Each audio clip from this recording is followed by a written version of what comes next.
CEO of Damn Good Average Bowler, Mr. Michael Price, as I like to call him. Coach, welcome everybody to episode 7 of Damn Good Average Bowler. Good timing, Mike. Yeah, perfect time. Good work, buddy. Thank you. Welcome everybody. Very excited today. We're doing a ton of stuff with the Damn Good Average Bowler brand. We did a segment yesterday calling all bowlers. After league tonight, we're doing season 2 of the Hot Sauce Fair Challenge. Yeah. I haven't been thinking about it all week. I'm actually doing it. My partner Greg and I are doing it for Team Caps Wisdom in the Damn Good Average Bowling League. I just haven't really thought about it. That's how I'm getting there. You know what I mean? The less thinking, the better. But it's an awesome day, awesome episode. Every episode is great. This one, however, has been a while in the making. So I'm going to hand it over to Coach Michael Price, CEO of Damn Good Average Bowler, to introduce our very special guest today. Because since I met you, Michael, last summer, there have been a couple names that I've heard a million times since then. And today with us, we have one of those names. So I'm very excited to let Michael introduce our special guest. Well, the man really needs no introduction for all of us locally here, but I'm going to do it anyway because this man has been one of my mentors. I have watched him bowl for roughly about 20 years. Damn, we're getting old. They know getting about it. Yeah, but it means the world to me that you're here, but none other than the timeless wonder as I've bestowed upon you, the great Tony Churchey. Thank you for taking the time out of your day and joining us. I appreciate it. Enjoy being here. I'm going to enjoy being here. I hope you Glad to do it. It's like you're nervous.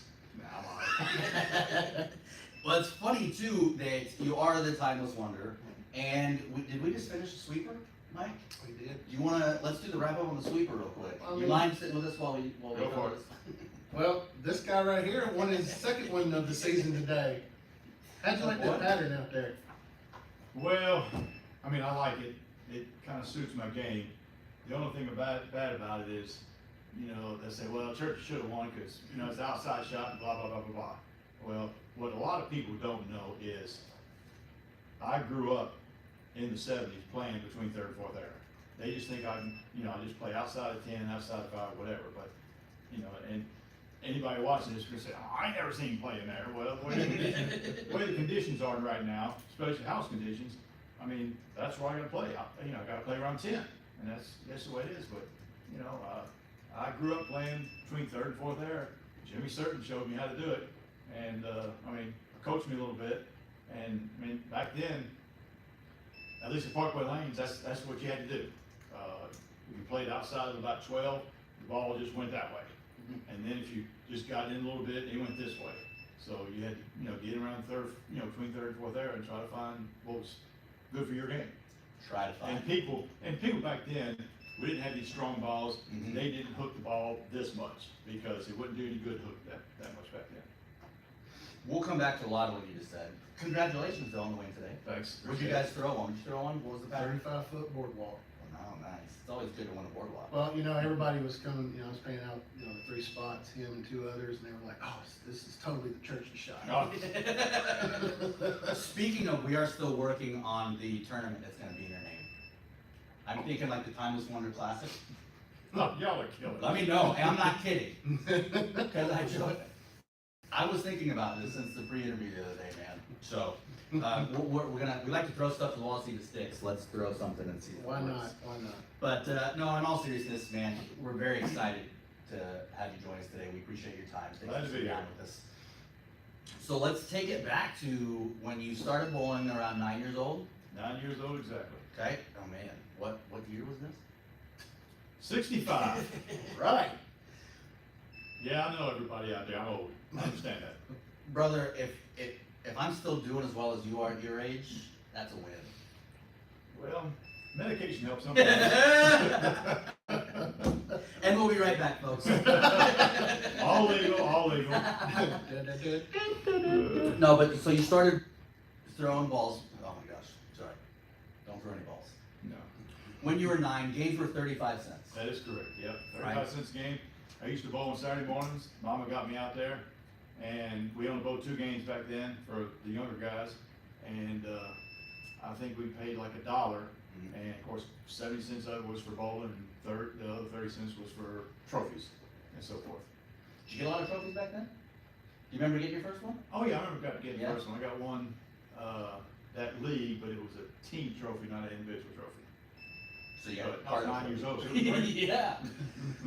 When did you start? Do you have a whole collection, like a basement full of trophies, or if you were to still have them, or like mom have them, that type of thing? Yeah, those got, through a move and whatever, those got thrown away. The only ones that I really have now are ones I've gotten, since I've been an adult. Yeah. And I haven't kept all those, because a lot of things don't give you trophies, like, we didn't get a trophy today, which is fine. Mm-hmm. I just kind of kept the important ones. When my wife and I moved from southeast Huntsville out to Madison, I had a bunch of trophies underneath, kind of in a basement area. And we were cleaning things up, and I said, I don't need these, they've been in the basement for 10 years, just jumping stuff.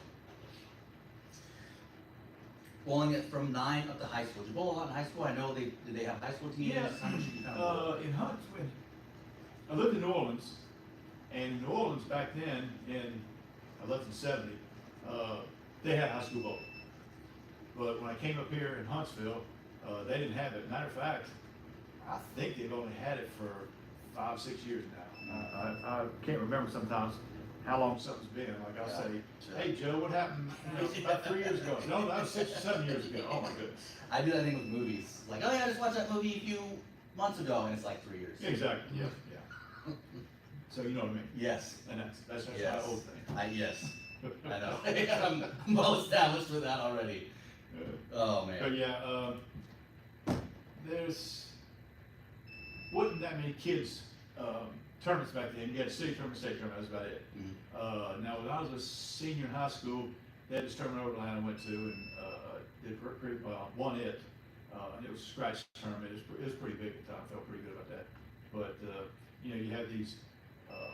It's not YABC anymore. It's SJ.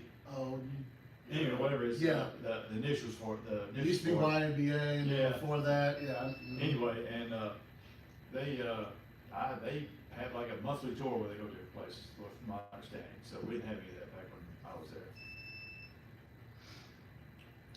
So like a city state tournament, that was it. Mhm. Did you start bowling in college? No, I don't know if I've been good enough then. Mm-hmm. I really didn't start getting better till I started working at Parkway Lanes, and I got to bowl for a very discount price. And I got to where I was bowling anywhere from 30 to 80 games a week, and that's when my game really elevated. Wow. I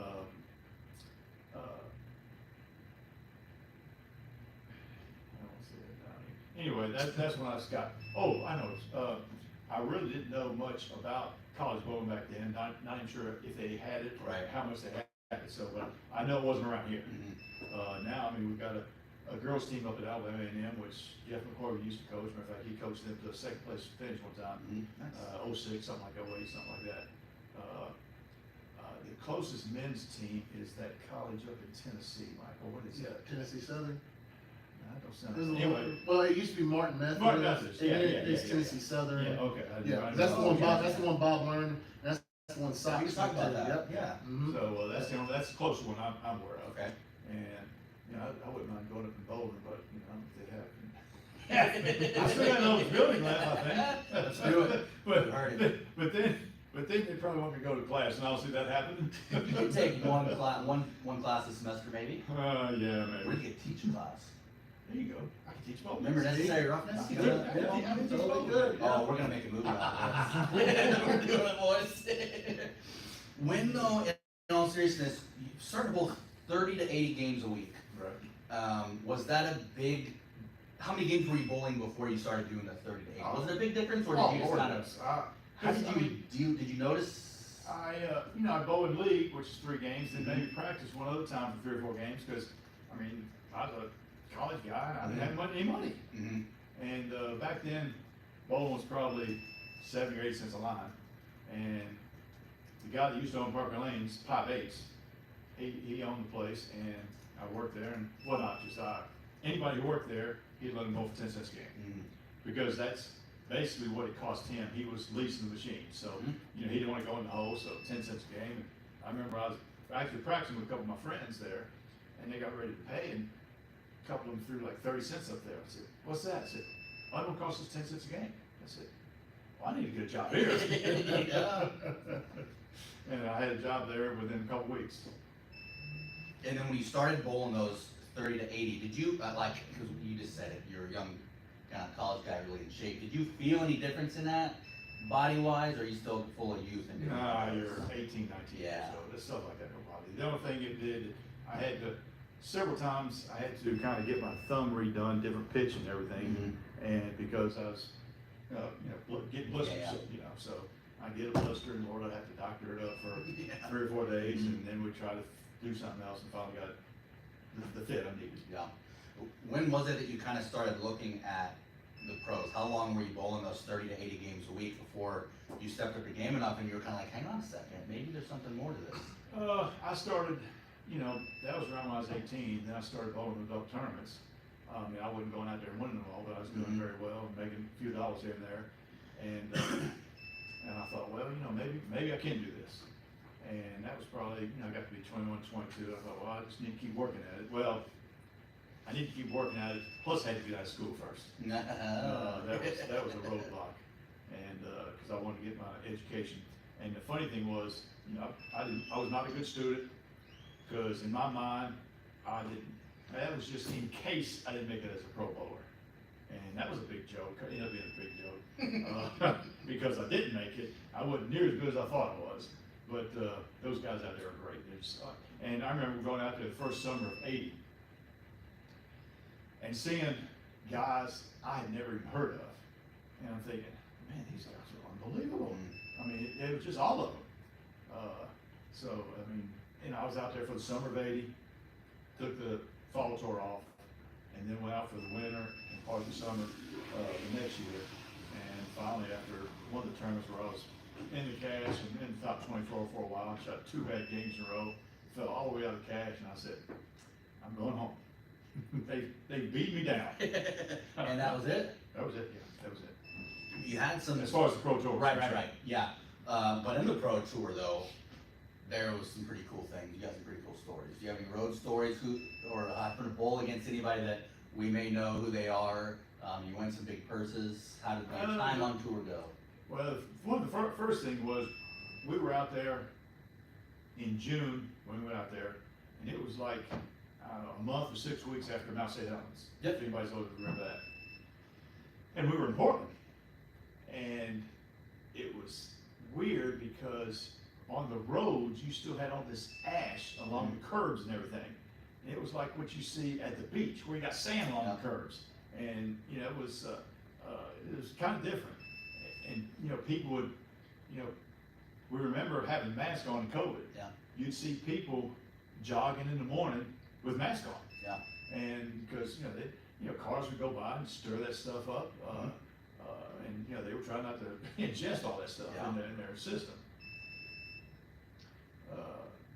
One thing I remember back when I was out there, the big dogs were Earl Anthony, Mark Roth, and Marshall Holman. And in the tournament I did the best at was Toledo in the spring of '81. And I ended up coming in 14th, I think. Anyway, the first game Friday, what they do, the top 24, everybody just throws a shot, and they announce everybody and their accomplishments. Mm-hmm. Well, they're going left to right that day, and Earl Anthony's on the left, and I'm on the road on the lane on the right. Well, it takes them, it seems like 5 minutes to announce Earl Anthony. Bowl of the year, this, blah, blah, blah, it's all this stuff. And then after he gets finished, 5 minutes, it's like, and on lane 22, Tony Churchey. It's like, okay, I'm sorry I was in his way. Oh man. Well, but I mean, in all fairness, doesn't he have an oil pattern named after him? Oh yeah, he's best. He's best of all time. Well, right now he's considered best of all time. Yeah. So if we ever come up with like a Huntsville bowling tour, we'll have a Churchey shot. Oh, Literally. Oh yeah. It'll be like the first one. 35-foot pattern. Because I can't play inside 10. I don't know, I don't know who it was telling me the other day, you went up to Nashville and I think it was one of their longer patterns, and somebody was like, "You ain't gonna believe this, man. Churchy was playing fourth arrow." Yeah, I've actually we were at Dixon, Tennessee one time several years ago, and it was me and 3 or 4 other people and Alex Johnson. And I said, "Alex, take a picture of me playing fourth arrow." And she took a picture of me, and I happened to strike that one thing she got, so she kept that. And it's a joke with me. It's funny. My grandson, who used to own one of the centers up in Columbia, Tennessee, we went and mowed some turn. I don't remember what it was, and yeah, he and I kid back and forth about the Churchey shot. And he said, his kids come home and said, "Well, how'd you do?" "Well, I did this." I said, "Well, who won?" They had that Churchey shot out there.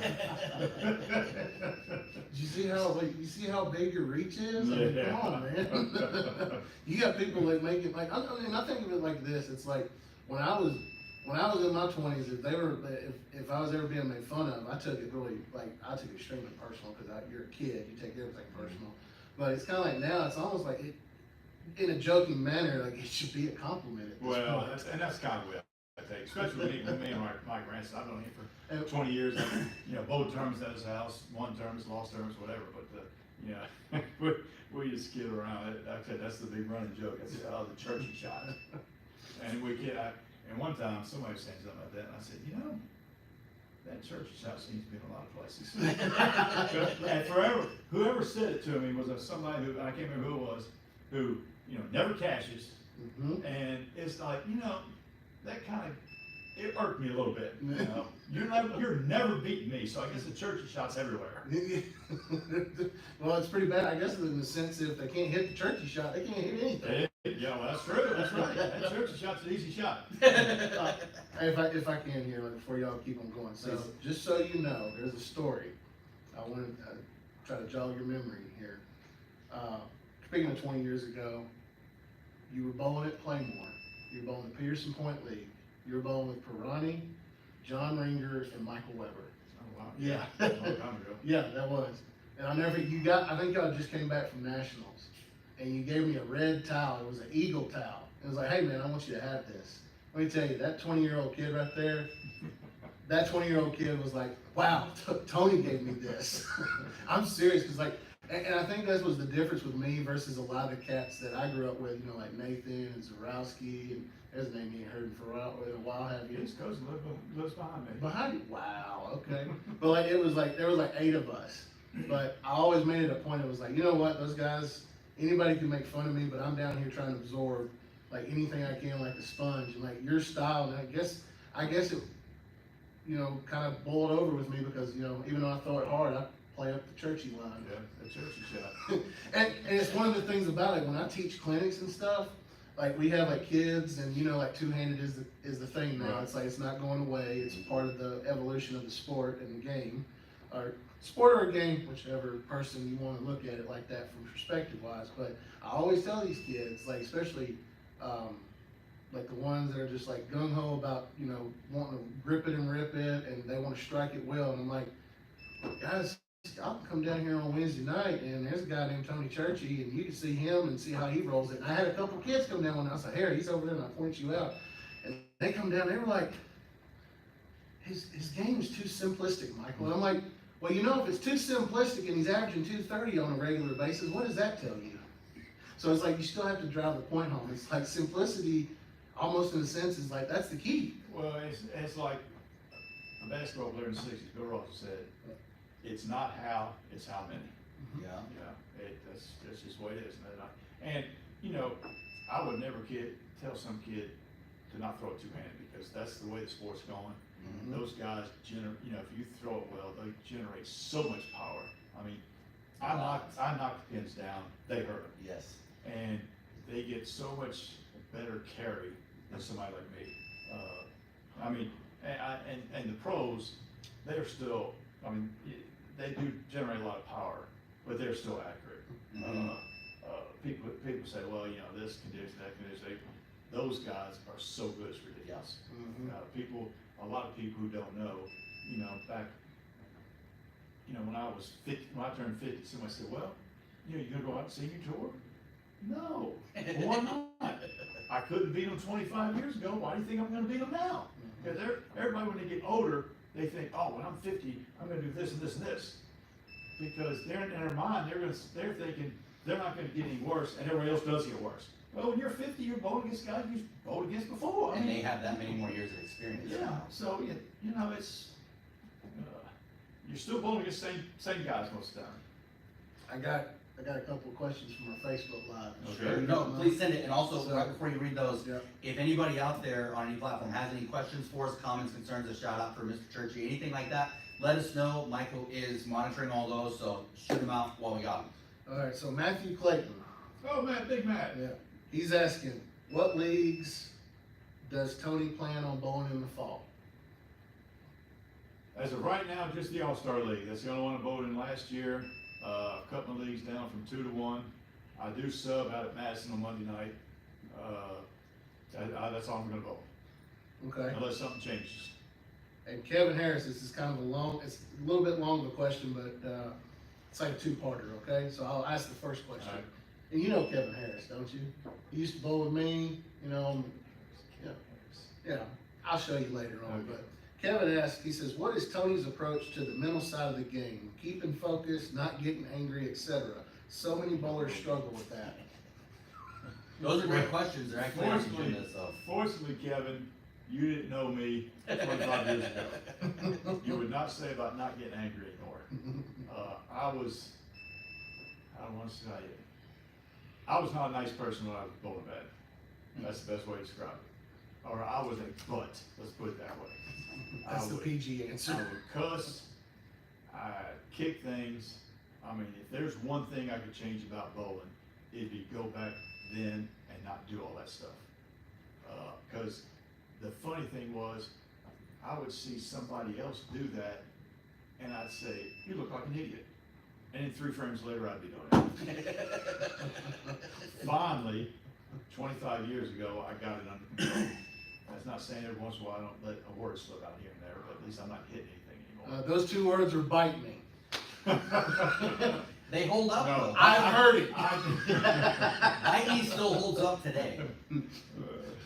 That's a great one. And the second question from Kevin, he said, and I think this kind of flows into where we're at. It says also, has Tony ever gone through a period in which he didn't want to bowl anymore? And if so, how did he work through it? Yeah. Great question. Around Yeah. 88 or 89, I didn't like bowling anymore. I kept, I was bowling and saying, why am I doing this anymore? Down tour, wasn't good enough, blah, blah, blah. There wasn't near as many scratch tournaments to bowl in as they have been the last 15 years. And so I quit. Just had enough. Well, I sat out a year. Somebody talked me into coming back. I was halfway through the year thinking, oh, why am I doing this? I'm not having any fun. And made it through the year and quit again. And then I came back, and that was around 90 or 89 or 90. I can't remember the years, or 91. And I've liked it ever since. And part of the reason was, instead of one tournament that I had to travel 200 or 300 miles to bowl in once a month, there are 2 or 3 tournaments. One of them might be that far, but the other ones might be within 100 miles or something. So, and as my wife would tell you, I like money. And so, I wasn't making a fortune, obviously, but I was still making money, making extra, what they say, beer money, even though I don't drink beer. Mhm. But making, just a little extra money just to have fun with. Great questions. Mm-hmm. Got any more? No, not yet. And one thing, those were great questions. Those were actually on the agenda going down the path that we're doing. And one thing that just kind of goes with those, not necessarily a question, do you have anything else to say on it? But I loved, go ahead. Let me address, I don't Sure. think I addressed Kevin's question, Okay. talking about how to handle it now. Mm. Well, I'll throw a bad shot, depending on the situation, whatever. And sometimes when it's getting to me, when I want to say a bad word or kick the out of the ball return, I'll just take a deep breath, and I may actually go, make spare or not make spare. I might actually go outside and, yell one time. Walk it off. Unless somebody's out there, then I'm trying not to do it. But, just take a deep breath, couple of deep breaths and, and just calm down. Mhm. It's not life. And is that, we had this kind of on our nervousness, but not reminding yourself to not throw too hard. Is that kind of on the other side of, sorry to interrupt, but the rest of the question we had onto this, the other side of the angry, mad, that type of stuff, on the flip side of the coin, how would you deal with nerves, being nervous, lack of confidence, things like that? I just try on the nervousness, even though I still get nervous on the shots that I need, I'm not gonna lie. And the classic was the biggest bad shot I ever made was in the, All-Star League 2 or 3 years ago, Okay. when I left the Big Five. Oh, yeah. Everybody remembers that. Yep. I mean, We were in there then, yep. And the sad thing was, I really wasn't nervous on that shot, but all I needed to do was basically keep the ball in the lane. I left the Greek church, got 3, and we missed advancing by 1 pin. Mm. And it was, and I still, somebody said something, well, how you gonna live that down? So I can't never live that down. I mean, if I throw three times in a row, throw 3 strikes for us to win 3 times in a row, I still got that one where I just threw it awful. But most time, like when I bowled Walter Ray in that regional, I was nervous, not so much because it was Walter Ray, but because I hadn't won a regional. Not that I bowled in that many, because most of them are just too far, and I'm not traveling that far anymore. I probably never bowled in 8 or 10 of them. But I just stood up there and I said, all right, look, take a deep breath. Don't throw it too hard, because not only me, but I know a lot of people, you know, you get that adrenaline going and you kind of throw it a little bit too hard. I do it all the time. And you may still hit the pocket, but sometimes, you know, if you throw it too hard, you're just not, you know, instead of a good pocket hit, you may have a light pocket hit or something like that. So I try not to throw it too hard. Although back in Vegas in '09, when I won the TAT, I got up there around the 7th frame, and I'm kind of in the lead, and I said, okay, look, don't throw it too hard through the break point. I throw it, instead of not throwing it too hard, I kind of give it this motion, right through the nose, Greek church. Oh. Fortunately, I was far enough ahead where all I had to do was mark it in 9th and 10th and then won that tournament. So that was a big bear. That was 20 grand. That's your biggest purse? Oh, yeah. Yeah. Not far. Not far. What was it? So, what was it like at the time? Was Walter Ray? Because to me, he's one of my favorites ever. You know what I mean? The guy is just such an intellectual, such a genius, one of those guys. So to me, it's like, wow, this guy's freaking awesome. What back then? What was it like? What was he just a competitor? You know what I mean? Well, like that you wasn't guys. far ago. That was only 2 years ago. Oh, that was seniors, wasn't it? Yes. I forgot about that. I was thinking like, oh No, man, that was in 2022. I'd have been scared shitless. Like I said, I'm no somebody Attorney asked- Churchey, I was more nervous just because I wanted Right, to right. win a regional. Yeah. It really didn't matter. Yeah. Who I beat. I just wanted to win. Of course, that, you know, I want to tell her that was the Walter Ray shot they had out there. You know what's really interesting about that? I mean, I think it's what you just said. I think anybody else would have been sitting in that chair where you're at and they looked and was like, oh yeah, I'm nervous as all get out. That's Walter Ray. I like that answer. It's like you want to win. And it's one of those things about when I teach like about the mental game is you have to keep it like, it's almost like tunnel vision. Like you're not bowling, like you have to treat anybody else like when you're bowling, instead of looking like, oh my gosh, that's Walter Ray. You gotta look at it as like, hey, they put their pants leg on one leg at a time like I did. Yeah. And I really think that is another like mental exercise to really help kind of calm the nerves, especially, I don't know, I can't say that I haven't gone for that amount. I mean, what'd you get for that win? That was the 20? No, that When you beat him, Walter, yeah, how much? $2 grand. I'm still, I've never bowled for that much Yeah, that was as $2 far as individually. Yeah. It's only been on a team level, but You could have framed that money at this point though, couldn't you? Like, this is my winnings over Walter Ray in a frame. Yeah, they give you a trophy. No, I'll spend the money. No, but what we were just talking about, I don't mean to derail this, but if you're watching the PBA playoffs right now, Oh, Lord. um, What did somebody say? but Wes McElroy, Oh. he's asking a question on our YouTube. He says, Tony, do Brooklyn's upset you? They upset me when somebody, well, it depends on the situation. You know, no, I don't want to go into it. You know, Sometimes, let's say that, sometimes. if they're more on Depends on the purpose, is that what you're situation. gonna say? No, they don't do it on purpose. I mean, you know, you know when what, I take that back. when you're bowling, you know, when you're bowling in a handicap league, you know, not everybody's a 220, 230 average bowler. Shots get away. That's just the way it is. It just bothers me when somebody's getting 20 pins and they've got a 3-bagger against you, and then they throw a Brooklyn, so they got a 4-bagger. Then they follow it up with a strike, it's 5 baggers. I can't win. I can't beat them. You know? I know that there was one time way back, All-Stars, literally we had just started, like, all our people that I bowled youth with just moved up. And I can't remember who it was, but I remember they went like the first 2 were Brooklyn, and they were lined up against you. And then he did another one, and I was sitting there thinking, oh my God, I was like, Tony's about to blow a gasket. It's gonna explode. I was like, he's gonna blow a gasket. But then what's bad about it is the guy came back and looks, he goes, you know, I think this is working. I'm gonna try to throw it. Oh, And I was like, dude, don't send him into a rage. I'll just keep throwing for that. Really? So, just a little fun story right Oh, there. yeah. Man. To finish on that thought before, thank you, Wes.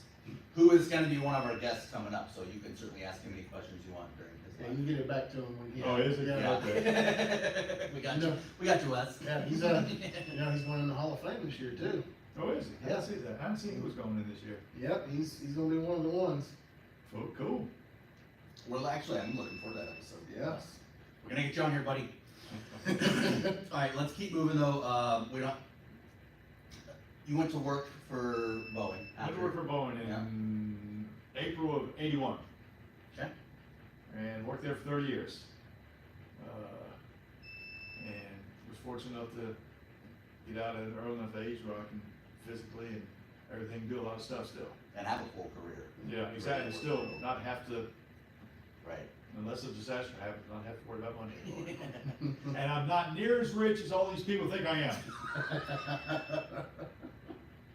I don't want to say otherwise. That car I got out there is 8 years old. It's 8 years old. Here's it. If you pull up into the AMF Penn Palace this evening, do not be alarmed. There's a Terminator mobile out there. No. It's known as the TC300.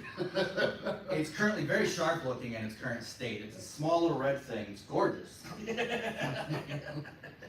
As soon as I heard a TC300, I couldn't wait. It's funny, you know, we went and got license plates, you know, personalized license plates for a while. We were trying to get some Alabama roll tide type thing. Yeah. She got one, we got one for the Jeep. And we threw out several things, and they were all taken, you know, had to do with Alabama Of football. course, yeah. And so finally she said, well, let's do something bold. I said, well, okay. She said, TC300. I thought, I don't know, I mean, that's awful, that's, you know, anyway. What's the word? You didn't want people to think you were full of yourself? There you go, yeah. Okay. And anyway, it's funny, although, you know, most of the scratch tournaments I go to, you don't see too many wives or girlfriends there. But some of the ones that know me, that the women will say, oh man, I love your license plate. And most of the guys say, you know, they say something about it and roll their eyes. So you kind of conceded. I swear it's my wife's idea. The story you concocted about it is fantastic because it's. I'm sorry, I can't help it. And 2 of the first lessons I learned from a squad leader in the military was anytime there's something, deny, shift blame. That's right, shift blame. I love it. Shift blame. Blaming her. No, I know all. And I'm not gonna let her watch this. Bro. She's probably watching now. No, it's gorgeous. I can't put 300 on mine. I haven't even gotten close to it. So, You could put DC 200. 243. DC 243. There you go. Nothing wrong with that. Yeah. Okay, all right. Jeff Johnson Jr. asks, All right. when is Father Time going to catch up to you? It's a timeless wonder, folks. It has caught up with me. You know how y'all just walking side by side? Yeah, oh yeah. Anyway, I've been in a slump this year as far as scratch bowling tournaments right now. Last year, in the McCorvey Scratch Tour that Chris Thompson does, you know, he does a point list and made top 24. They have a year-end tournament. I made that last year without a problem. So far this year, I am 0 for 5 trying to make the cut. Oh, It's gosh. pretty embarrassing. I'm just trying to work harder and, you know, figure things out. That's all I can do. You know, there's two ways to get out of a slump drunk sometimes. Work on it, have somebody watch you, because you don't want to practice something you've been doing wrong all the Right. time. Yeah. Somebody, because even though you might be thinking you're doing everything right, somebody else will watch you and say, you're doing this wrong. You can try to bow your way out of it. Sometimes you need to step back and say, all right, I'm taking 2 weeks off, then I'm coming back. And I've done both things, you know, during my career. You know, both of them can work. So when you gave it up the first time, did you take 2 weeks off and quit that time? Is that what that was? Yes, no, I just quit. You just quit. Matter of fact, that first time, I tell you how bad I hated it. It was a scratch league down at Parkway. Mhm. We won the first half, and some other team won the second half. I didn't want to bowl the roll off. And I kept arguing with the guy. I said, no, if the ABC rules say you've got to have a roll off. I thought, well, fine, force me to have to do it. Of course, we lost. My guys didn't bowl good, and I didn't bowl good because I wasn't mentally into it. Yeah. That's losing before you even play sometimes. Like, how do we deal? Now, this is we haven't talked about at all. But how do you deal with that when you just don't feel like bowling? You're not into it. You're not into the roll up. Is there any? What can you do if you're facing that real time? Well, you know, you get up there like the last week of bowling this year. We couldn't make it into the roll off. I'm sitting at home at 7 o'clock thinking, God, I want to go. You know, I don't want to go. And you know, of course, got up and went. I thought, okay, look, I'm gonna focus. And I opened my first shot. And I don't know what I shot at, 620, 630, and I just, even though you thought you were concentrating, I guess it's something in your subconscious that you just, I don't know, maybe after that second step, I was thinking something else, who knows? But, you know, I didn't go that good, struggled, although, you know, play as far as what place we come in, we were pretty much locked in the 5th place. Just to give them perspective, overall points for that, they were third. Mm-hmm. Yeah, that's what sucks about it Yeah. in some cases. I've been there. So, talking about that, tell me this. So, you went to one of his tournaments, was it like a couple weeks ago? Chris Thompson? Yeah. Yes. Okay. I was watching the scores. I'm running my sweeper. We're sitting here. Lord. And no, it's like first game was like 236. All right, there we go. No, but I really want to ask like your With an mindset open. here. With an open. Okay, even better. But then you follow it up with like 120 something. And I looked and I went, oh God. And they were like, what? And I went, Churchey went 126 or whatever. And it was like, 129. 129? Okay, fair. So my question is like, what was your thought process there? Like, I guess. Well, believe it or not, you know, the scores were low because Chris puts out a Right. challenging shot. So let's see, I had 230, 120, so I was 30 something under. And it looked like it would take about 30 under to make it. And I'm thinking, okay, look, I'm out of all the brackets. All right, no problem. Let's just make the cut. It's just, I think I just went 190, 190, or no, 190, 180, whatever it was, I don't remember. And I missed the cut by 20. And I missed, you know, 4 games, I missed 5 or 6 makeable spares. You can't, especially when the shot's tough, because you're not going to throw a string of strikes most of the time. Mm-hmm. You've got to make the spares. Right. You know, it's just the way it is. And because sometimes you'll see some of these young kids that are, you know, giving it this, and you'll think, God, he throws it good. You know, they'll throw 3 or 4 in a row, then they'll miss 2 or 3 makeable spares in a row. And it's like, okay, they can strike, but that's all they can do. Yeah.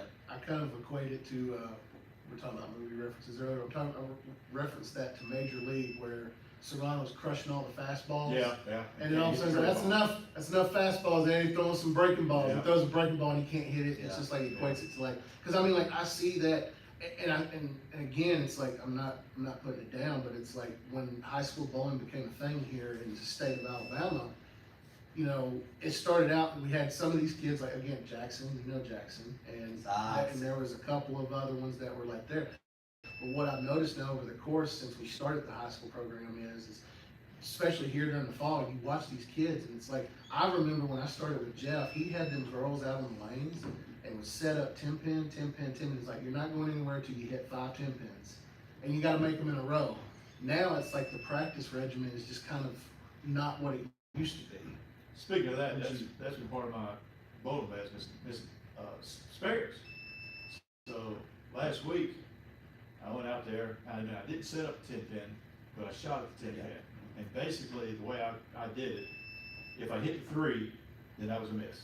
If I took the 6-10 out, that's a make, 10-pin, that's a make. I wasn't trying to shoot just the 10-pin, because you don't wanna get in that habit. You wanna just hit, like 6-10 flush. And, I threw 2 games like that, and I made 18 out of 20, I thought, okay. And then also, I'm having trouble with the bucket. That was a little harder to shoot while I was practicing, but anyway, I tried to do that. And then the next day I came, or 2 days after I came in and did the same thing. Throw it a 10-pin, because what I did when I was a kid, when I was bowling down at Parkway Lanes, I was having trouble with the 10-pin, and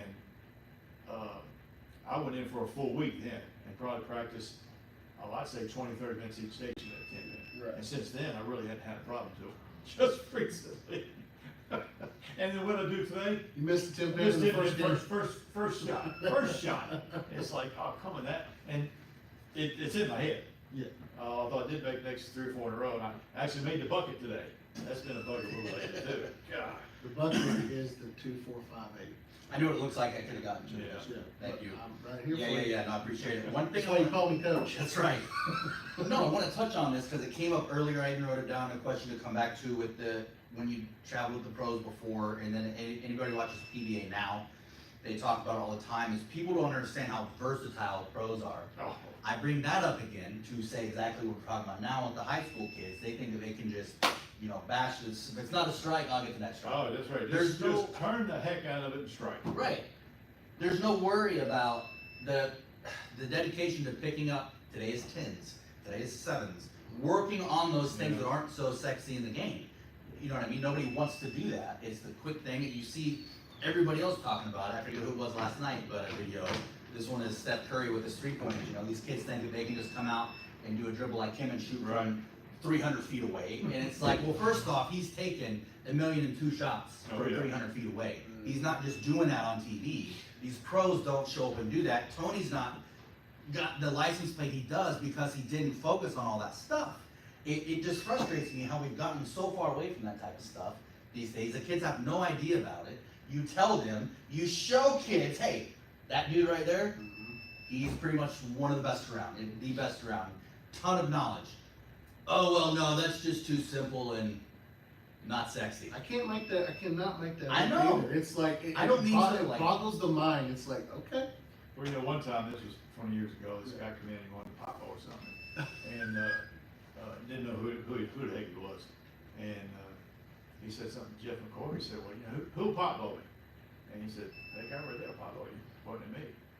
And he watched me throw 3 shots. He said, well, he just throws the ball straight. And Jeff just turned and said, yeah, he throws it straight to the pocket. And so, On the Churchey shot. Yeah, on the Churchey. Had to be the Churchey shot on the pocket. But, I don't know who the guy was. I think he was just some clown because he didn't stick around. I was actually kind of surprised about throwing it straight like that. The first times I kind of watched him bowl, I knew he was the house pro and this and that, we're just gonna know each other. But I watched him bowl, and I was like, why does it look so straight? You gotta get it right. Kind of. I am the house hack. You're the man. House hack. All right, Mike, you just call me Bridges down and type over there. But no, dude, come on, man. But I was surprised. I was like, what? But I didn't want to say anything because it's like, I know there's way more going on. I know that I know I have no idea what's going on right now. So let me just continue to watch. But I was very surprised with how straight it was. So, I don't know, man. Anyway, I didn't mean to go off on a tangent there. I apologize, fellas. No, here's a question. I don't think, like, as long as I've known you, like, how did you meet the boss man? How did you meet Jeff? Oh, he was at the pro shop he came in 84, opened the pro shop to play more. Yeah. Yeah, I think back, I knew him before then because his dad helped this other guy run this handicap tournament that went every 2 or 3 weeks around here and even down in New Orleans. And so I kind of met him there. We kind of got along because he's kind of a smart like I am. I haven't picked up on that yet. That's a polite way of saying but. We know One time he was he wasn't bowling senior league or adult league yet, and he was taking a high game pot for that tournament. So anyway, we were giving X amount of dollars, and those other guys said, "Who's this guy here who's got in Just don't worry, he's a donator, just kidding. I love that term, donator. I have a shirt at home and I wear it once in a while, I say donation station. Yes. I glanced over here and saw, I forget who it was, but somebody saying they love bowling with Mr. Churchey because they always get better. Yeah, I always Right? love bowling against you, it makes me bowl better. Joe Great. Junior. Oh, okay. That's a great comment. Yeah, matter of fact, last time we bowled, he pretty much ran over me. I mean, he wasn't even close. So that's how much of an impact you've had on him, so great, that, you can take credit for that. Yeah, well, But, I don't know no, about that, but. that's a great comment. Well, you know what? I think he was playing the Churchey shot. That's probably what it was, absolutely. This is gonna turn into, this is gonna be stuff of legend, you just watch. Well, he's absolutely correct though, because even just in the state where I'm at, we've had, Salazar subs for me a couple times, and he's something, I'm not a very good bowler, I carry like it. I've got a great But, attitude, do you have fun? usually. Oh, that's not. I'd say more often than More not. often than not. More often than I not. got a story about that. There you go. This is when I was hating bowling, get ready to quit. We were at work, and this, girl, somehow we got on the subject of bowling, and she was talking about bowling, this and that. I talked to her for a few, and there was 4 or 5 of us there talking, and she said, well, I'm not very good. I said, do you have fun? She said, oh yeah, I think it's great. I said, it's better to average 90-something and have fun than to average 210 and not have fun. Yes, very much so. I guess I just mean I'm no good compared to the good bowlers out there. You know, I'm still learning. I'm getting better 1% a day, right? But I love bowling with people better than me because that's how I'm gonna get better. That's right. And I say this real quick because we still got a couple topics to get to, but I do want to say this. I thought of it the other day. I don't think I said it during the interview, and it just kind of makes me think of. You always want to have 3 training partners. Have you heard about this? The 3 training partners. I think it originated with Frank Shamrock or one of the fighters. It's a fighter thing, but it goes to whatever you're doing, bowling, sports, training, anything. Your 3 training partners. Right? You want one that's better than you. It would be you or Salazar and Mike, somebody bowls, right? That's gonna make you better, it's gonna pull you up to their level.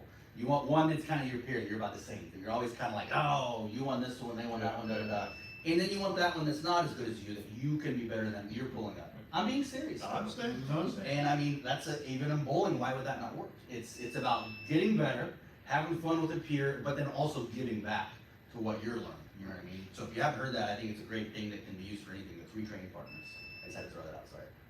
Well, I mean, to your note right there, like I said, all them years ago when I wasn't bowling All-Star, and I get a phone call, and they're like, you wanna bowl with me and Tony? And I was like, at first I was like, are y'all serious? You want me?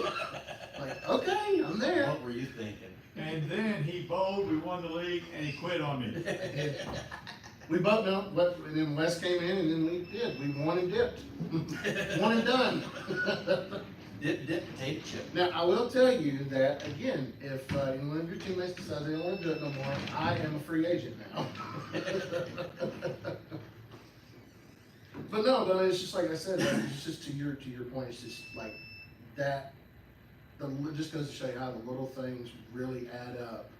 And how, like in your case, like I said, you're getting the exposure to, like, you know, me helping you, watching Tony bowl and Sal personally bowling with you. Oh, yeah. And it's kind of one of the things, like one of the founding principles of this brand is it was like, I want to bring everybody in. I want them to feel welcome. I want, you know, like I said, from the best bowler right here in the world all the way down to the first timer getting out there. And, you know, and Tony, you'll attest to this, we all had to start somewhere. Yeah. It's not like, you know, we woke up and was like, I'm gonna go bowling and I'm just gonna get to Yeah. overnight. I got a story I just remembered about used to be Temple. I bowled in West Memphis, Arkansas. And it was this thing called the SSBA, Southern Scratch Bowl Association. Sasba? No, not that's Sasba. was 50 and over. Okay, gotcha. This was back 30 years ago, whatever. And I bowled in the tournament, and basically, you bowled X amount of games, and then you cut to the top 5 for a step ladder roll off the PBA. I mean, I lapped the field. I was probably 150, 200 hits, whatever it was, can't remember. And come the match, I was bowling against Doug Hayes. Guy I bowled with and against a lot for 30, 40 years. Mm-hmm. And, you know, back then I averaged like 215, which was really big then. And next thing to me was 205 probably. And anyway, I shot $140, $150, $160, whatever it was. And my wife had went with me that tournament. So we get in the car, I hadn't said anything. We go all the way to Germantown, which is from West Memphis, probably a half-hour drive. We get out to get something to eat, she goes, "Can I talk now?" Yeah. I said, "Yeah, you can talk now." I can relate to that a little bit, but I mean, I think that's perfect. Yeah, I understand. One thing about it, if you bowl, if you bowl, those type tournaments aren't around much anymore. But if you bowl enough of those step ladders where you make the first or fifth spot, it all evens out. Because I remember one time I came in fifth and went all the way up and won first place. So it all evens out, but it was really bad. Like I said, I just left the field. And I don't know what Doug shot against me that day, but I was good enough to be 140 or 150, whatever it was. All right, here's a question for you. So on our last podcast, myself, Dustin, and Curtis, we had this debate, okay? Would you rather shoot 300 and not win a side pot, or would you rather shoot 160 and win $100 side pot? Oh, there's no doubt. 160. How many? Okay. Or let's say 220. That's Fair. more realistic. Okay. Well, let me Money ask, talks, everything else well, walks. let me ask you this: Is And would I rather shoot 280 and my team win? I mean lose, or 220 and my team win? 220. how many 300s do you have? Somewhere around 90. You're gonna break his brain. I gotta go look. It's every time you shoot one, you put it on Jeff McCory's website. I'd have to look there and find out. What? I think it's 91. I think. And then how many? We always ask how many 300s and how many 800s. I think 8 is around. I think it's around 40. So about half. Yeah, and that's generally if you see somebody like that. I mean, people bowl a lot and have a bunch of them. That's the general breakdown. Now, who was it telling me? I told you. I think it was Tim Lindsay or maybe even Chris Hayes. I think they had more 8s than 3s. That was probably, yeah. I'd have to look on the website probably. The reason that I asked that right now is a precursor kind of to the question that he asked. Because Curtis and I were both like, I want to bowl at 300. I don't care about the one. Well, how much is it? It doesn't even matter. I don't care. $100. Make it $1,000. I'm literally still taking the 300 because I have not had that feeling yet once of throwing 12 strikes in a row. So that's why for me all day it's a 300 game. That's why we answer that way. Give me the money. Yeah. I'm the tongue. I would pay. I'll pay you if I can bowl 300. But it's Well, not. maybe enough. I'll So. go back and throw pins out there every time you throw a shot. Hey, so this is from David McGowan, and it's just a comment. He says, Tony is one of a kind, simple strikes a lot, but spares when spares are what it takes to win. Except for the last 2 months. Well, I mean, again, what's so funny about that in an ironic type of way is it's like, you missed that 10 pin today, and I wrote it down. I was like, well, he's gonna figure it out, but that spare probably cost him the high game for that one. Oh yeah, yeah. But I mean, it's just like you look at that, and it's just like, again, it goes back to the point, like spares. I don't know how many times in all of our episodes I have preached it. It's like spares are so important. Before we started the podcast, Yeah. when we were first talking last summer, the first time I heard his name, that's one of the first phrases I heard was strike serve for show. And spares are for dough. Well, and that's like on golf, driving for show, putting for dough. Mhm. Kind of same thing. Yeah. Did you see me throw the 5 and throw the 7? Yeah, I saw the 5-7. Yeah, I saw that. That made me happy. We are getting close to. Are we caught up on the questions? Yeah, Anything we're like good. that? Okay, cool. No, we're still good. Go for it. A couple topics we have left. We'll just move into the next one because we had a good conversation about it the other day, just in general. It's not necessarily saying handicap versus scratch, but we live in a world where there's a vast difference and variety of skill levels we have here. And bowling's one of those sports or games, whatever you want to call it, where you have handicaps to try to even the field. Right. Now, I've heard that's one of those things that's always a conversation topic in bowling hours, probably, and especially from what I've seen and been a part of this place. Open 7, like you say, I was in there. Oh, bro, I'm only gonna say alleys then. You just cemented that down. I appreciate It's it. a negative connotation. Why? Curious, I don't know. Alley, think of an alley. Yeah. Well, that's where law and order find people dead, in an alley. I used to hang out in alleys. Well. I had fun. We weren't riffraff, we were just hanging out, living our lives. Yeah, I'm sure about that. Well, you know, Maybe a little bit. we were helping old ladies cross the street, Yeah. what's up? Mhm. And by that I'm being serious, but we didn't. If you needed some grief, we'd give that to you too. No, I'm just kidding. But, is that really why? Cause alley sounds bad? Yeah, it's a negative connotation. No, well, oh man, I'm gonna be such a smart ass right now. But let's, thank you for letting me know. Bowling center. At this place where we bowl, the handicaps, no, for real, because I've heard some heated debates about this before, and even I know that you're opinionated on yours. So, handicaps. If you have thoughts on it too, let us know. I'm sure that there's gonna be some comments coming in. Cause I'm definitely, there's no way, I know that I couldn't go and bowl scratch.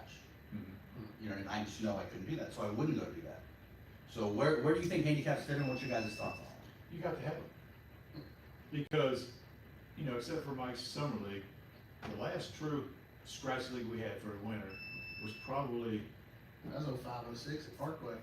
was that late? Yeah, I'm that's sure- when McCart put it together and we actually gathered Oh, like okay, 18 okay. teams. Well, here's an example. One time, they were gonna have one up here at Pimp House. This was back in '80s probably. And so all of a sudden, me and 3 or 4 other guys got together. I mean, you know, we were gonna win. That's just the way it is. But one other guy was talking about what the team that we were putting together. Well, all of a sudden, they put a average limit on it. In other words, you couldn't have, you know, let's say the average limit was 5-man team, so 10, 20 or something. So, you know, you couldn't have, 5 220s on there. And- oh, yeah, oh, yeah. Basically, you can't stack a team and Exactly, society. right. And, So this is America. and actually, we had to get this other guy and my wife to blow on the team to get under the average limit. I mean, I can understand And, you know, that. my wife was 150, 160 average bowler. Yeah. But, and what I'm getting to is, if it was all scratch without an average limit, then you'd have one team dominate probably. You know, cause I'd get my buddies, you know, him and Michael Weber, whoever, up there not gonna beat us. Just what it is. Depending on if it's a 3, 4, 5-man team. Now, I know when I was up at Cincinnati at the hockey one time, I was talking to someone. Now, she said all her leagues were scratch. But, you know, they got one that's open and the rest of them are average. I mean, based on, cumulative average. Okay. So they would have them say, okay, 5-man team, 10-20, 9-80, so you could actually get in the scratch league. Yep. Because- But I'm going against kind of my peers and If you're bowling against guys, Yeah. that's right, you know, because, That's you know, great. it might be a 850 average, Yeah. for 850 limit on 5 people, which Yep. is 170, whatever it is. It'd be a good fit for So, me. you know, Another concept, that a couple of our guys that, I talked to up in Chattanooga, they have a, draft scratch league. I've heard of that before. Yeah, and I think it's like, again, let's say you get like 3-person teams, and if you can get 24 people to commit to the idea, that's one thing I think is kind of a weakness here is Yeah, cause committing. I might not wanna bowl with him, and you might not wanna bowl Yeah. with me, and Right. all Yeah. that stuff, and you get Yeah. drafted, and all of a sudden it's like, I ain't bowling with Joe Blow. Yeah. Then don't get in the draft. Well, That's a simple No, answer. it is a simple answer, it's just, it's. I get it. Yeah, so, but I mean, like, little ideas like that to try to, get people to do those kind of concepts and such has always been on the table. I've never tried to put one of them together because I believe, again, like, the mindset of, if I'm gonna beat the best, I wanna beat the best, I've always been, that's always Sure. been my Oh, mindset. yeah, of course. I just wanna be, again, like, and it's like you said earlier, you bowl with people that are better than you, you are going to do better. Yeah. Would you not agree with that, Tony? Didn't? yeah, cause, yeah. No, they're like- I know. No. I can tell where it was going well at the beginning of it. Not to sidetrack us Nope. again. Tim Nolan has a question for you, Tony. He's asking, do you have a favorite match or moment through your bowling career? Oh, yeah, big Mark Roy. All right. No doubt about that. that's pretty awesome. I mean, because not only, I mean, I beat him, but I had to get up in the first ball in the 10th, I had to strike. There wasn't no spare, I had to strike. And I actually threw it good and struck. So, yeah, it's walk right. Is he cool in person? Yeah, he's okay. Yeah. He's fine, yeah. You have some of your favorites you met, like PBA pros that you. I tell you what, of course, this goes back a lot of years, and a lot of people don't know this guy, Marshall Holman. He's not necessarily my favorite, but Marshall was very volatile in the lanes. Put it nice, very volatile. I mean, even when he made TV shows. I'll tell you why. And everybody thought he was just the biggest you-know-what out there. Off the lanes, I mean, and he was a superstar. He was one of the better ones ever. Top 10, 20, whatever. But off the lanes, you know, a lot of these guys that are, you know, real good, they want to talk with their buddies, their cliques, whatever. Yep. Marshall would talk to anybody. I like that. And a lot of, you know, I told people, like, you know, about that when I come off tour, and they said, really? I said, he is a very nice guy. Yeah. But, you know, what they saw on TV, they didn't see that. Well, it's hard to see past that when all. Well, yeah, I understand why Yeah, they did, because like I yeah. said, the guy was very volatile. Yeah. He didn't hold it in a whole lot. No, he's one of the guys I know. He got suspended from the tour Mhm. because in a doubles tournament on TV, he kicked the foul light out. And broke Oh, it. yeah, Yeah. exactly. And he's also another guy that I know bowler-wise, like I said, absolute awesome on the lanes, off the lanes, very personable. I agree with Tony on that. He's only one of the few I've known that went goose egg on TV too, back-to-back gutters. Ooh. I don't remember Yeah. that one. I've seen it. He went Yeah. back-to-back gutters, and you could just tell the body language. It was like, I can't lose my stuff on TV. I did that in league. By no means a comparison. Obviously, I would hope any sane person would understand that. But I did that in our last league. So a few months back, I did that. I went just whoosh, Yeah. straight into the right. Oh, and then I compensated. I just rah, and threw it straight over To the other one? straight over the left gutter. I don't know if I've seen that before. I felt, but I'm just a dude house bowler that carries, like, I'm carrying a 176 now, and that's, I think, better than I should have. I just, unfortunately, bowled too well the first 3-4 weeks. Dude house bowler. Dude house We're gonna market it. I'm just a dude house bowler. And I did that, and I felt so tiny, so small, such an idiot, and such a POS. I wanted to hide in the ball return. So I can only, and that was here. I could only imagine being a pro and doing that. That's rough. It's rough. Stuff happens. It does. Certainly does, every day, all the time. Great question, Tim. I don't think so, Tim. Sorry. We were just talking about that the other day. Proof, yeah. Sorry, yeah. Well, No, we're good, man. And so, are we good on handicaps? Yeah, I mean, well, I get either in a tournament or in league. You know, well, Joe, how'd you do it? Well, a handicap league. Hey, you know it's a handicap league. You know it's a handicap tournament. That's just the way it is. You know, so yeah, the handicap's gonna beat you sometimes. It stinks. Well, especially when you know you're a 220 bowler. You're going against a 170 guy. You know, all of a sudden he shoots 210, which gives him, you know, say 250 handicap. And it's like, well, it's just the way it is. Now, the only time it bothers me is, you know, somebody comes in with a 180 average and you know they're really a 200 bowler. Yes. Sandbaggers. Right. And, you know, I know several, and we're gonna mention any, all, won't mention any names. And You know some of who y'all you out are. there know who I'm talking You about. know who you are. So you're telling me that earlier in the season when you and Nathan went doing 300s, that really didn't bother you? No. Okay. And I still have a lot to learn. I know he ain't, Oh, yeah, no, I know he ain't throwing off. No, I'm just saying, like, I have a lot to learn in being able to focus my mental energy elsewhere. Well, I told him, I think he was getting 3 pins. Yeah. And I said. He's I- getting 'cause I 5 think- and you were getting 3.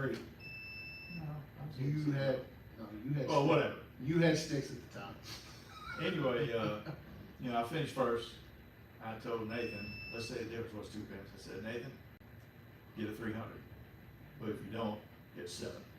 That's how I'd have won. So he that. was Yeah, one. yeah.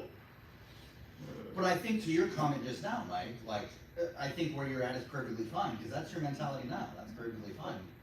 You don't have 90-something 300s yet, you know what I mean? Yeah, but I mean, He's only got 24. Six glove over What here. a hack. Exactly. Yeah. Dude bowler. Yeah, dude bowler. But no, it's just like I've always had like the mentality of like the highest game in bowling is a Yes. 300. If anything, if I'm a stretch bowler and I'm only capable of my max score being 300, I feel like, and people do have good games. I just personally feel like they should only be able to match me in that. That's just my personal thought on it. I mean, and not everybody's going to agree with it. And I mean, I like the fact of how you responded to that because again, y'all don't understand, man. Like this guy right here has helped me. Like all the tournaments you see me do and everything. Like, dude, I've had him in my ear a couple times. Like, Michael, maybe you want to consider this or consider that. Little tidbits of information. It's actually helped me become, somewhat of a better tournament director and, trying to bring opportunity. So again, it really does mean a lot to hear you say that. And I think as I get even, like I said, hopefully when I turn 40 this year, my mindset will change. I'll give you another suggestion, put more Churchey shots out there. Okay, all right, absolutely. I'm telling you, we're gonna have the Timeless Wonder Classic, and it's gonna be the Tony Churchey show. You wait. You're gonna bowl on that too, right? All right. Sorry. No, you're perfectly fine. I actually want to say something on that.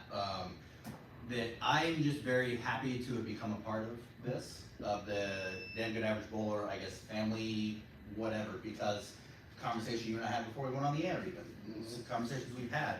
You don't always have to agree on things. You won't always agree on things, but guess what you can still do? You can still have conversations, you can still maintain your friendships, you can still do those things. We don't have to agree on everything, we won't.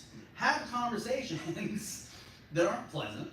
That's how we get where we're at. And your mission statement for DGAB in itself is, hey, this is bowlers of every level coming together to get better on every level. So you can't get better through ease. You know what I mean? Mm-hmm. So I'm just thankful that I have a place like this. And you know what I mean? So I think it's great. And we continue to get the 1% a day, man. You know what I mean? So anyway, hope that made sense. I just had to chime in right there. I wouldn't have, I needed it to say that. So I think our last topic is bringing us, it's a circle. So back when it was 35 cents a game, right, we've come a long way. And today, the two main differences that you've said that you've seen would be the bowling balls and the shots. Well, as Something far as, like that. that's As what far has as the gotten the differences. averages up, yes. Averages up and create a difference in the I game. mean, and for example, the late 70s, I averaged 205.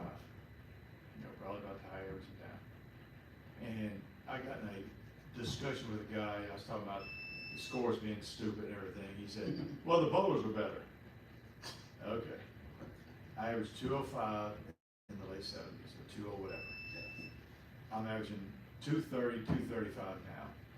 I'm 68 years old. I'm not better than I was back then. So don't tell me there are more good bowlers now.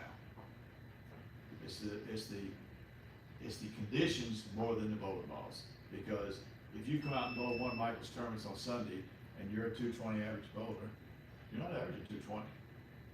Generally, you're not going to average 220 that way. And I don't care what bowling ball you bring out. Or how many. That's right. They do make a little bit of a difference. Now, if I bowl on condition, a house condition, and I average 230, if I throw a plastic ball, which means one thing about that, you'd have to lessen the amount of oil on there because the plastic balls aren't going to hook nowadays like they did back then. I'm going to average, 220, 222 on the same type shot, as long as you put the shot matching with the bowling ball. In other words, you don't put out near as much oil. On the flip side of that, is that making sure that you use the right ball for the lane conditions. Oh, yeah. I have a And simple there's brain. no magic bowling balls. Did we say that yet? Kids, if there's any kids watching, practice. Now, you might find a ball that works better on certain conditions. I do, Michael does, and that's true. But there's no magic bowling ball that's gonna make you 10 pins better all of a sudden. We're talking about practice, Yes. Yeah. Talking about practice? not a game. Practice. Where that came from, I'm glad you just said that. There's no magic ball, because that was his response to in the pre-interview was, what gave you the confidence to be throwing like that? Well, there's no magic ball. I'm confident because I've done it a million times. Because I've thrown at all those 10 pins, because I've done all of this. of a sudden you throw some more. We're not counting today. You won anyway. You're all right. Coach, Mhm. working in a pro shop for 16 years. 17. 17. My bad. But no, chime in on that, because I think you're much more of an authority. I know what you're saying, but I don't have any input on it, you know what I mean? At best I can grasp what you're saying, but what do you have? What do you think? Everything Tony, how he is worded it, is completely true. It is very, I guess I call it condition happy today. There are, again, there's always gonna be the traditional mindset, you know, and again, I know when Belmonte became a really big thing and two-handed really took off, what was the first kind of backlash you heard? Oh, well, that's just not the way to do it, you gotta be traditional, and it's like, guys, this is happening whether you like it or not. Oh, yeah. Well, they kind of said that when Mark Roth came out there, because he actually, back in the 70s, I mean, he was digging his fingers into finger holes and he was just hitting it like crazy. And they said, well, he won't be able to do that for long. And he lasted for a long time. And to that, I believe McCune was the one Oh my responsible gosh. for the soaker. Yeah, I doing, remember talking about that. doing the soaker deal, and he was like, all of a sudden he came alive on the tour, won I think 2 or 3 times. One more than that. Well, I mean, like during that season. He's and bowled then the year collect- one time, I think. Yeah, and then collectively, you know, added to his resume, and then all of a sudden they were like, well, hey, right, and then they ended up banning him, and you could tell the difference because I had a buddy of mine bring in a bleeder. They called it the Columbia 300 Yellow Dot. They Yellow called Dot. certain years when they were produced, they called them bleeders, and he brought me in one, and to his credit, and you know who I'm talking about, it was Bertram. He brought in a yellow dot, and I plugged it, and I started laughing. I was like, this is gonna be great. And like literally 3 weeks after I plugged it, he was rolling in All-Star League and shot 770 with it. And Well, I'm surprised he did in oil conditions nowadays. yeah. Because that ball's not gonna hook still. So, yeah, and even at that point, it's just like, that's even more impressive than the fact Yeah. that on the conditions that they are, again, skill is a big deal. Yeah.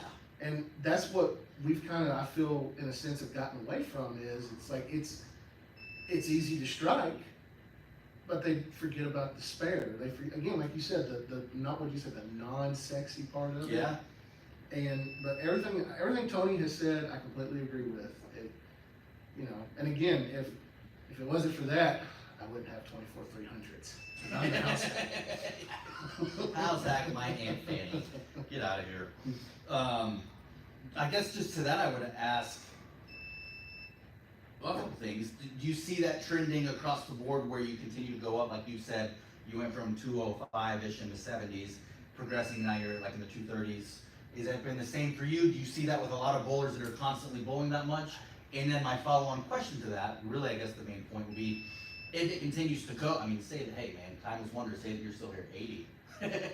Hypothetically, but no, my point is like, if the bowling balls and the shot continue to do that, be advantageous for your scores, at what point does it, when it can't go up anymore, you went from averaging 205 to 215 to 230 to 250s to 260s, when can you? I can't see how it can get any easier. I just can't see it. No? No. I feel like there's a plateau on it. I mean, Yeah. like it's like I even think as it's- easy as they are now, averaging 240 is tough. Oh, yeah. And I mean, like, what's his face? Who was the? God, I think it was Jeff Carter. And Oh, yeah, he was 261. Yeah, and here's what was more, and this is a fun fact I learned about that. He averaged 261, which is average record for an entire season. So what was more impressive about it, I learned this, they had 2 leagues where they were overlapped. So the 2 leagues got together and said, hey, you know, half of our league will bowl on fresh, and the other half will bowl on burnt, and vice versa every week. I Yeah. know that. Yeah, I learned that. I was like, dude, that's even more impressive. That you would go 1 week bowling on fresh, then next week you're bowling on burn, and Weird. So I know what you're saying, but I've never really heard of it before. So what are your, is this a common thing, or like, you may No, find most some places places? you bowl, I- they oil them afterwards, like our league. Yeah, yeah. They have a league for us, they oil them afterwards. Because what happens is, you talk about burn, the lanes dry a little bit, and you gotta keep moving and moving. And also, if you have, especially if you have somebody who's 130, 140 hours bowler, they might be throwing a plastic ball down the middle, and, he might be on 7 and 8, and someone throwing a plastic ball down the middle has messed up the shot. And I want 9 and 10 with guys that are really good bowling.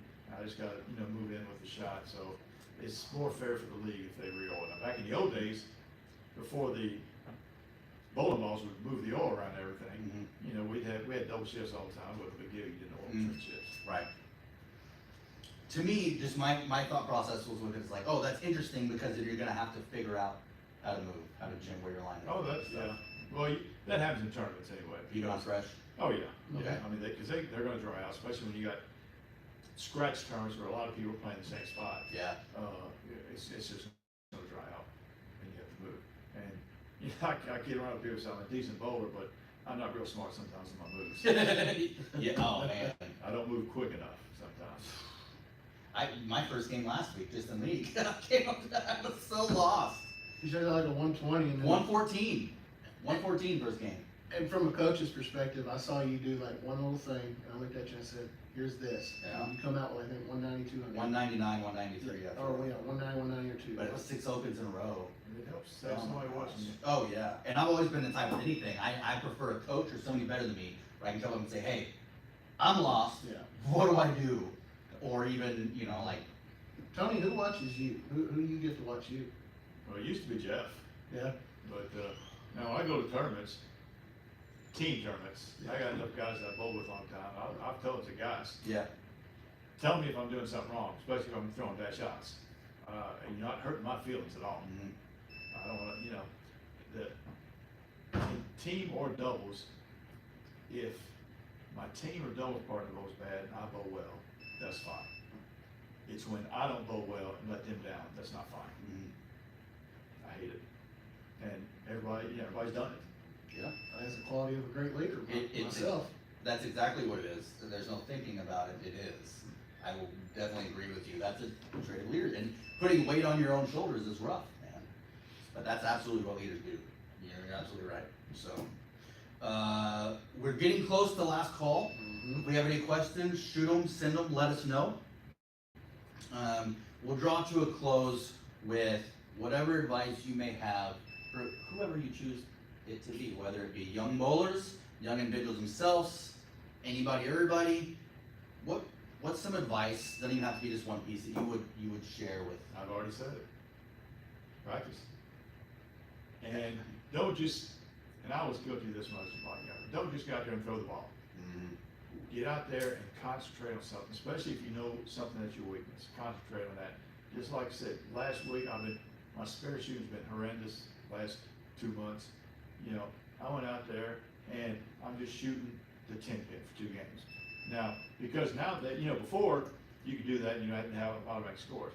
Well, it's showing me shooting a 70-something one game. If people looking at it, just ignore it. Go out there and practice what you need to practice. Like Alan Iverson said, we're talking practice. Yeah. I mean, and if it's just shooting 10 pins or shooting 7 pins or whatever, just that's the key to everything. And if you don't think you're practicing the right thing, get somebody who knows your game a little bit, and they can tell you what you might be doing wrong. Absolutely. I have 2 things I want to close out with. I want to ask you, Tony. Throughout your whole entire bowling career experience, what would you tell your 18-year-old self now? Don't lose your cool. Don't act like a you-know-what on the lanes. Simple as that. Simple as that. I wish I could take all that back. And the last thing I want to close out with, so we were talking about this earlier, it's making its rounds. Tyler Williams, Oh yeah. Alabama State Tournament, scratch all events, goes 2,363. Tony, how do you feel about that? I feel like I ain't winning. So what exactly does that mean? Because if you were to tell that to me, I would have no idea what that means. That is What's that? Okay, go ahead. you do it. No, you're the man. You do get it. your team doubles singles out together, and he's averaging 260 something for 9 games. 262. For 9 games. Yeah. 9 times. Yeah. So big thing is, congratulations, Tyler. That is one hell of an achievement, and That's off the charts. That is, yeah. And you hear it from the Thomas Wonder himself, off the charts. So congratulations, my friend. Very well done. The only thing I can really say I can compare that to is, my team on Monday night, we've got the trio record for team total, which was 2,342. But this man right here with his team has the high team game of, I think, what, 878? Not here. At Madison, Madison, we Yeah. shot 868. 868, okay, I was thinking it was I was 868. low with 280. Low with 280. Were you happy about that? I didn't bother me. Low with the 280, low. I got up in the 10th frame, because one of the guys on the team, he's not a scratch bowler, but he shot 289 that game. And that was the most nervous I ever was, because I wanted to strike out, just because, you know, that was something very big for him to be a part of. And then I really nailed the foul line. I got the first strike, and I, you know, calmed down just a little bit. And I think I struck out. I said, yeah, I had to. So I shot 280. Kevin Ralston shot 289. Richard Smock had 299. I had 280. They kid me about me being Being low. alone on the Yeah. team? That's okay. No, that's still, again, that's stout. That is really One stout. and two. That's a double IPA right there. Ooh, a 1 and 2 at that? 1 and 2 has always been a high scoring pair down there. I don't know why people cry about it. I don't mind. say that tongue in cheek because there's a lot of stuff going around and this is any house. I've learned this. Like anytime Oh, I people go to come a into the tournament, tournament, oh God, we're on 1 and 2. It's That's what Greg 60 says every feet time. long. It is 60 feet Yeah. long. yeah. That's my bowling partner Greg, who's watching. He loves, man, I hate 1 and 2.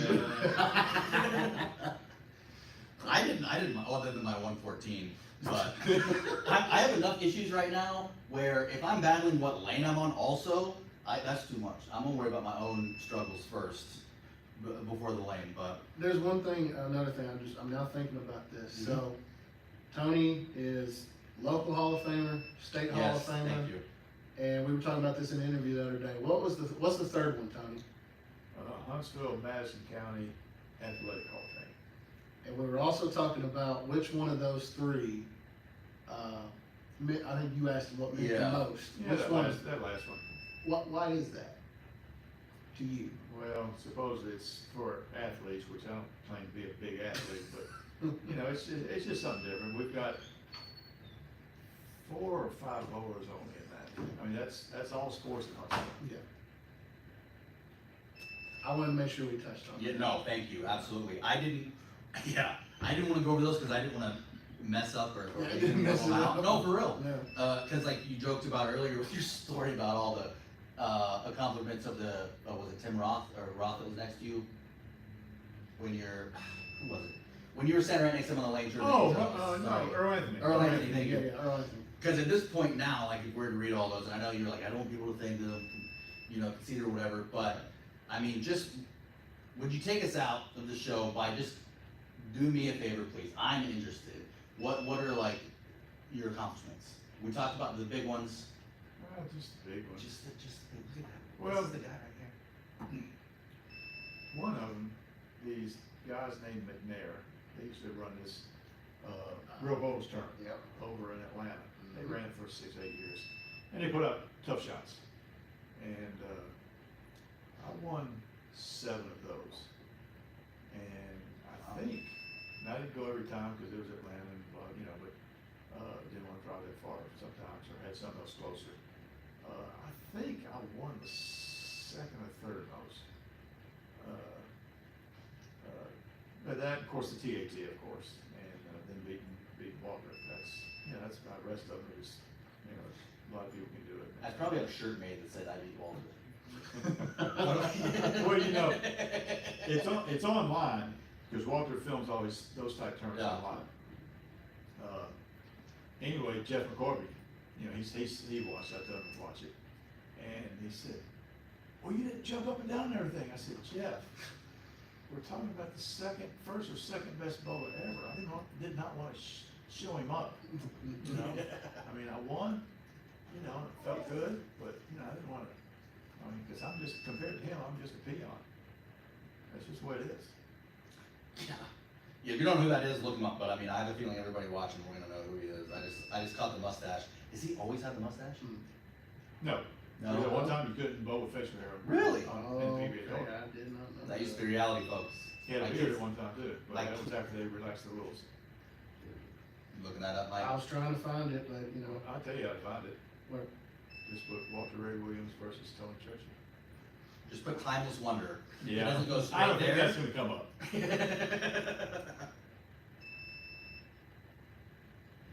well, the algorithm is not working with us today. So, but we'll get to that. And We will, and we'll post, you wanna post it on, Damn Good when we Yeah. find it? Yeah. We'll throw that up there, cause I wanna see it too, I meant to look it up Yeah. before. But, are we caught up on any questions, anything else like that? we're good. We appreciate everybody for joining us, no matter what stream you were on, we appreciate it, we appreciate all the support for Damn Good Average Bowlers. Cause Mike, you're doing awesome things, man. I can't thank you enough for everything that you're doing for a lot of people.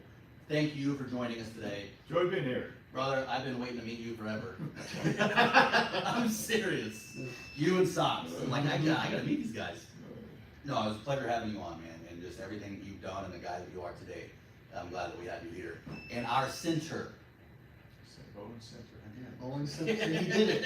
He did it. Only that one time and only for you while we're on air. I'm never saying it again. Thank you, everybody. We will see you, actually, tonight we're going live. Tell him about you, my friend. The hot sauce. That's what I'm about to, that's what, oh, you son of a Does biscuit. that have, what's, not, Oh, dude, it's like 150,000 on the Scoville scale. yeah, well, that's I can't think of anything to say That's without. past habanero, right? Oh yeah. Oh yeah. Habanero, I'll tuck that up. in the If you phone. get a chance, look up my YouTube channel and look up Hot Sauce Spare Challenge and watch those videos. Yeah. You'll see some good reaction. Tonight after the Damn Good Average Bowler Sunday Night League, my partner Greg and I, The Reapers, they got that? oh, the Carolina Reaper, Oh. thingies, yeah. We're, If you want to know, here, let me see this real quick. we're starting season 2, episode 1 of the Hot Sauce Spare Challenge right after league tonight. Yes. This one, for anybody wondering, Da Bomb. And to let Tony know, it says we started with hot habanero peppers and blended them with smoky chipotle peppers and natural pepper extract to create a sauce that was lab tested at 135,600 Scoville units, wicked beyond belief. But they've got something out there now that's like 1 million still. Yeah. Oh, yeah. I don't know what that is. But if you watch that show, The Hot Ones, or wherever, where the wing, the Yeah. dude has the celebrities on and does the 10 wings, Mhm. the bomb is number 8, which when I catch those, number 8's like the worst one to do. So I just have not been thinking about this at all, is how I'm getting myself to and through it. So, but join us live for that. Tony, I appreciate you, my All right, friend. thanks, man. Thank you very much, my friend. Thank you. Thank you, we will see you soon.